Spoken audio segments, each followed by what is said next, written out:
Morning, all. All right, so I want to look at the teams that are currently above the playoff line. The 16 teams that would qualify for the playoffs if we had the playoffs starting today. The playoffs start in 26 days, so as we're 26 days out, I figure why don't we take a look at these teams? And some discussions in the power rankings had me thinking, you know what? Let's go ahead. Let's discuss where these teams are at, how everybody's doing, and all this fun stuff. The teams marked with asterisks are the ones that I've been told that I hate or I don't like in the power rankings over the last couple of weeks. If I went far enough back, I could probably put an asterisk on every team. So it's always interesting to me because like when I do update my rankings every day, I don't have an emotional attachment. I just go, yeah. And for the record, wins over teams like Philly, San Jose, right now Boston, team wins like that, they do not move a team up. They just don't. That's no. But at any rate, I figured, this is in order of points percentage. Washington Capitals are first. Let's start with them. 729 points percentage, 9-1 record over their last 10 games. In the month of January, they were 9-1-4. February 4-2-2, and March 9-2. Most of the teams on the board have had 1 month where their record wasn't necessarily great. And for the Capitals, winning 4 out of 8 in February is as close to mediocre as they get, telling you how consistent they've been. Their leading scorer since February 1st. So I decided since February 1st to have that the cutoff. Tom Wilson, 18 games, 11 goals, 12 assists, 23 points. I also have highlighted on the board a player acquired at the deadline. If a team acquired a notable player at the deadline, not every team did. And Beauvillier has fit in pretty well in Washington. 7 games, 2 goals, 2 assists, 4 points. He can be a useful player and in certain roles for certain stretches. Now, in terms of power rankings, the Capitals were first in week 10, 16, and 23. 23 is the week we just had. And they were second week 8, 11, 12, 15, 17, 18, and 19. They were third in the power rankings weeks 9, 13, and 22. Capitals have been pretty consistent throughout the season, and they're going to be very difficult to defeat come playoff time, but it will be interesting, and we'll get into the playoff matchups when we get to the end of this. Winnipeg, 704 points percentage overall. They were 6-4 in their last 10. They've hit a bit of a rough patch. In January, they were 9-3-2. In February, they were 6-1. So far in March, they are 6-4-1. Kyle Connor's been their leading scorer since February 1st. 18 games, 7 goals, 13 assists, 20 points. Brandon Tanev has fit right in, rejoining the team. 8 games, 1 goal, 2 assists, 3 points. First place, Winnipeg's had that on lockdown. Weeks 2, 3, 4, 5, 7, 17, 18, 19, 20, 21, 22. So the whole number one in the power rankings is a jinx. It's not. Second in the power rankings, weeks 6 and 23. And third in the power rankings, weeks 1, 8, 14, 15, 16. Winnipeg's been consistently in the top 3. And the very rare occasion where they were outside the top 3, people had conniptions. I could have put an asterisk there for the weeks they were outside the top 3. Dallas, 667 points percentage overall, 6-2-2 record in their last 10. January, they were 11-4, February 5-2-1, and March 6-2-2. Dallas has been very consistent when it comes to picking up points, and even though they do have their games where they don't look great, they've been pretty consistent here. And Duchesne's been a picture of that himself since February 1st, 18 games, 8 goals, 13 assists, 21 points. So for each team, it's the leading scorer and then the player they picked up at the deadline. In this case, I'm picking Granlund. 18 games, 3 goals, 9 assists, 12 points. They picked him up earlier than the trade deadline, but still a trade pickup. And Granlund's fit in pretty well. Dallas was number 1 on the power rankings on week 1, number 2 in weeks 20 and 22. They were third in the power rankings week 2, 3, 17, 18, 19, and 21. So they've been top 3 plenty of times, but outside the top 3 as well, plenty of times there too. Vegas, 657 is their points percentage overall. They're 6-2-2 in their last 10 as well. January, 6-6-3 record, so tough going there. February, 4-3. So January and February, rough months, but now Vegas is starting to round into form. 7-2-2 in the month of March. Jack Eichel, their leading scorer since February 1st, 18 games, 7 goals, 16 assists, 23 points. Riley Smith, the return of Riley Smith to this team, 3 assists in 9 games. That depth scoring could decide whether or not Vegas goes very far in the playoffs. They were number 1 on the power rankings from weeks 11 through 13, and they were second in week 14. Have not been top 2 since. Carolina, .643 points percentage for them, 9-1 record over their last 10 games. January, 10-3-2. February was a rough month, 2-5 record. Maybe that break, that 2 weeks off for Four Nations helped them, because March, they've been 9-2. So, rough February, very good March. Sebastian Aho, their leading scorer since February 1st, 18 games, 5 goals, 9 assists, 14 points. Mark Jankowski is on a heater. I don't know how long this is going to last. This is bizarre. If you look at his career stats, it is odd, but 6 goals in 7 games. It's John Drusian-like numbers. They were number 1 on the power rankings in week 6. They were number 2 in the power rankings in week 7. Apparently, since then, I've hated them. The LA Kings, 630 points percentage, 8-1-1 over their last 10 games.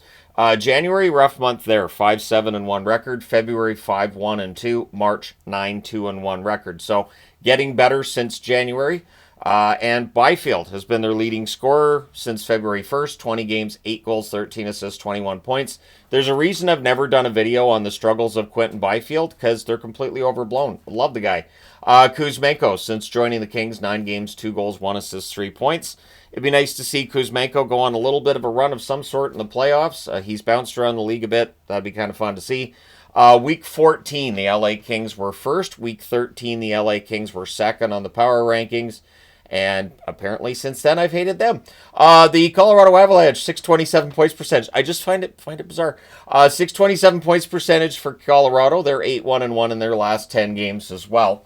January 7, 6-2 record there. February 5-3 record. March 8-1-1. So they've played 10 games this month. They've only lost 1 in regulation. Nathan MacKinnon, 18 games, 9 goals, 17 assists, 26 points, leading the way. Not a surprise. Brock Nelson has been a solid addition for Colorado. 8 games, 3 goals, 3 assists, 6 points since the deadline.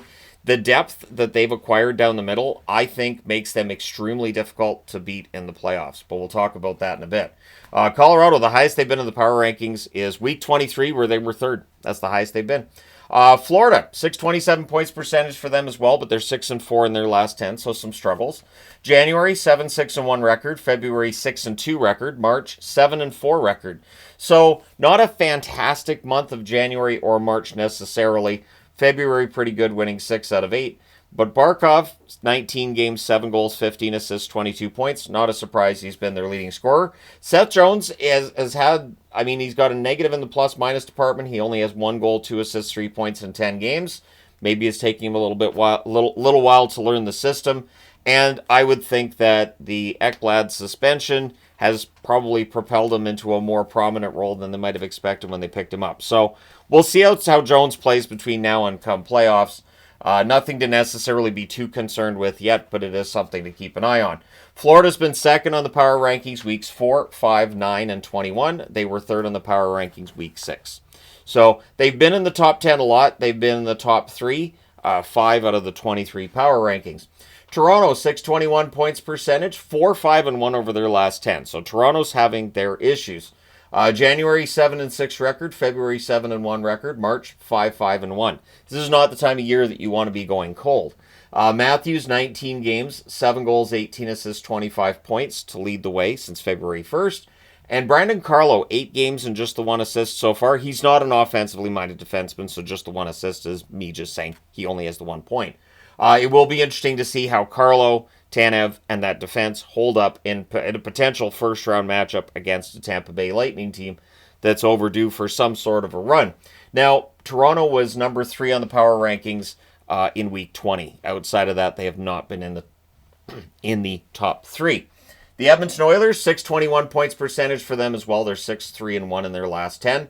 Month of January, 10-3-1. Really strong month there. Month of February, not so much. 2-6 record in the month of February. And in March so far, they are 7-3-1. Leon Draisaitl, their leading scorer since February 1st. 17 games, 13 goals, 12 assists, 25 points. And Jake Wallman, 8 assists since they picked him up from San Jose, and 8 games and 4 points. All of those assists. Wallman, good depth defenseman, can fill in the top 4 as well on a contending team. We'll see how things go. The Oilers, number 1 on the power rankings week 15 and number 2 on the power rankings week 16. and since then have not been in the top 3. Tampa, 607 points percentage, and the first team on the board that has not been in the top 3 at all this season. They are 5-4-1 in their last 10. Month of January was tough, 7-8-1 record, and then February, fantastic, 7-0-1. Month of March, 6-5-1. Been a very up and down experience for them so far in March. Brandon Hagel leading them in scoring since February 1st. 20 games, 10 goals, 13 assists, 23 points. Yanni Gourde, 6 assists in 9 games since returning to the Tampa Bay Lightning. Has fit in very, very well. I think, really, in all honesty, we'll see how he and Bjorkstrand perform come playoff time as well.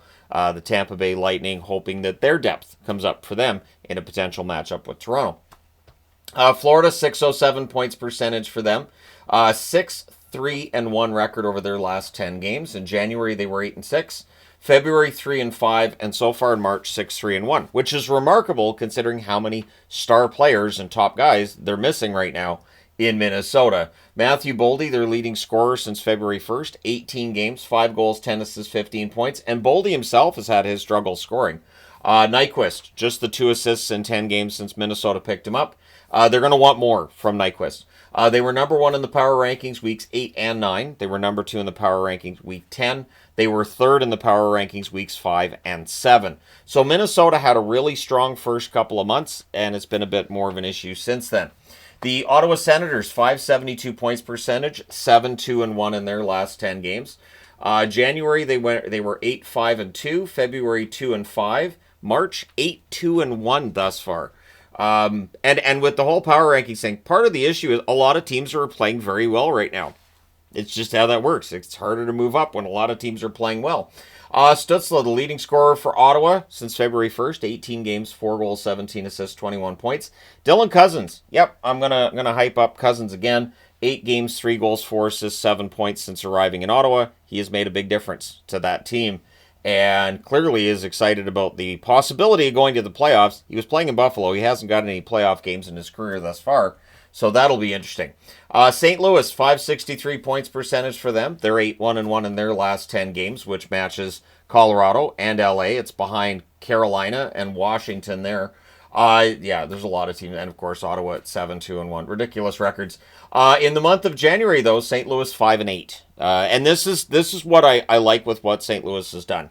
Jim Montgomery arrived, and while the underlying numbers, the analytics got better, the results did not right away. And so it would have been understandable if St. Louis had had some level of panic, but they did not. February 5-1-2 and March 9-2-1. So now the record is matching what Jim Montgomery's been able to do, and St. Louis could be very dangerous in 4 weeks. Robert Thomas, their leading scorer since February 1st, 20 games, 6 goals, 18 assists, 24 points. Schenn, since they did not move Braden Schenn, I thought, why don't we talk about Schenn a little bit? 20 games, 6 goals, 12 assists, 18 points. There was a point this season where it felt like it's going to happen. Braden Schenn's going to get traded, and then they didn't. Doug Armstrong giving the team a little bit of approval here and saying, hey, we're not going to move the guy. We're in the hunt. So it's worked. New Jersey also has a 563 points percentage, but they're 4-6 in their last 10. They are trending in the wrong direction. January, they were 5-5-3. February, 3-4. And March, 5-6. They have had a really tough time of it, and the power rankings kind of reflect that. So Jesper Bratt leading the way in scoring since February 1st. 18 games, 4 goals, 19 assists, 23 points. Cody Glass, since they added Glass, 7 games, 2 goals, 4 assists, 6 points. So that's worked. They were 3rd on the power rankings weeks 10, 11, and 12. And then, it's been a precipitous fall off since then. The Montreal Canadiens, 543 points percentage, 5-1-4 in their last 10, so only one regulation loss in their last 10. January, 7-5-2 record. February, 4-4, and so far this month, 5-1-4. So pretty strong numbers from a Montreal team that, in the midst of all this, had a 2-7-1 10-game package in there. That it looked like had submarined their chances of making the playoffs, but then another winning streak shows up. Or at the very least, a streak where they don't lose in regulation. Suzuki, their leading scorer since February 1st, 18 games, 6 goals, 15 assists, 21 points. Yes, he's a number 1 center. Evans, since they didn't trade Evans, I figured throw Evans on the board. They didn't pick anybody up. Same as St. Louis. They just, here's our roster, we're happy with it. Evans, 18 games, 1 goal, 5 assists, 6 points for him. It will be interesting to look back on Evans and the re-signing and see if this was a career year for him or if this is a sign of things to come. Either way, I don't think Montreal fans are going to be all that upset, even if he doesn't match these offensive totals next year. He's an excellent heart and soul player. So if the playoffs started today, first in the Atlantic is Florida, so they would play against the number 1 wild card, which is Ottawa, which would be a very, very good series. I think Florida wins that series, but I don't think they win it easily. Toronto against Tampa, 2 versus 3. It's hard to go against Vasilevsky, but I do feel like Toronto should be the hungrier of the two teams at this point. I know that it's the butt of everybody's jokes that, Toronto this, Toronto that, and they'll never win anything, but they've been good this regular season. I think they could get out of that first round, which then lines them up to play Florida in the second round, and I don't think they beat Florida in the second round. Washington against Montreal, 2010 rematch. I think that's really all I have to say there, right there. And with every passing day, it feels like it's more likely that we're going to see Montreal make the playoffs, which makes it more likely they would be highly favored to end up against the Washington Capitals. I don't think they pass Ottawa, but who knows? The 2-3 matchup of Carolina and New Jersey, with the way New Jersey's been playing and Carolina's been playing, it feels like Carolina probably wins that series and moves on to play against the winner of Washington-Montreal, which could be fascinating because Montreal-Carolina, there's a playoff history between those teams as well. Then we go out west. Number 1 in the Central, of course, is Winnipeg. They would be against the second wild card in St. Louis. I'm not going to talk again about how I feel like the teams that are, going through this dogfight now to get a playoff spot are playoff battle-hardened teams against teams like Winnipeg that's able to go on a bit of a slide and it's not really hurting them. It does mean that come playoff time, there's one team that's already playing that playoff style and the other one's got to figure that out. If Winnipeg figures it out quickly, they should be able to take out St. Louis, but 2019, echoes of 2019 on this one. The 2-3 matchup is Dallas and Colorado. I like the Avs in that series. I do. I think that with how they're playing right now, I think that the Avs will be very difficult for Dallas to take out in the first round. I think Colorado probably wins that series and gets some form of revenge on last year's, where Dallas took out Colorado, so probably goes the other way this year. Then we've got the first place team in the Pacific, which is Vegas, against the number 1 wild card, which is Minnesota.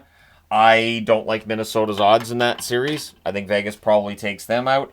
LA and the Oilers, this might be the year that LA takes out the Oilers and moves on to the next round, and then we get LA and Vegas in round 2 if that's the case. So I'm not taking a lot of teams that I think are going to get upsets when I'm at the board and trying to figure this out. But there are definitely opportunities for upsets for the teams that are lower seeds, and I think you can make an argument for almost any of those 16 teams that they could win the Stanley Cup this year. I'm saying almost, but you can probably make an argument for any of them.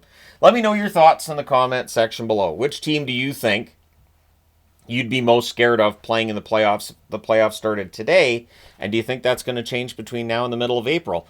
Spoiler alert, it probably will, because it's an 82-game schedule.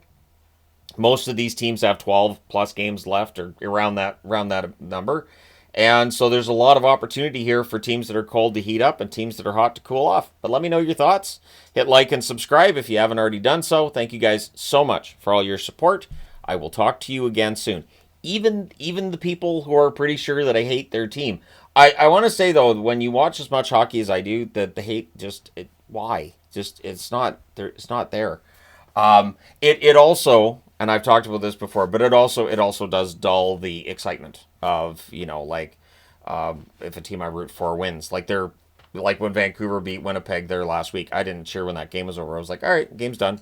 We'll do the review. So that's how things have changed for me as a hockey fan from 2016 until now.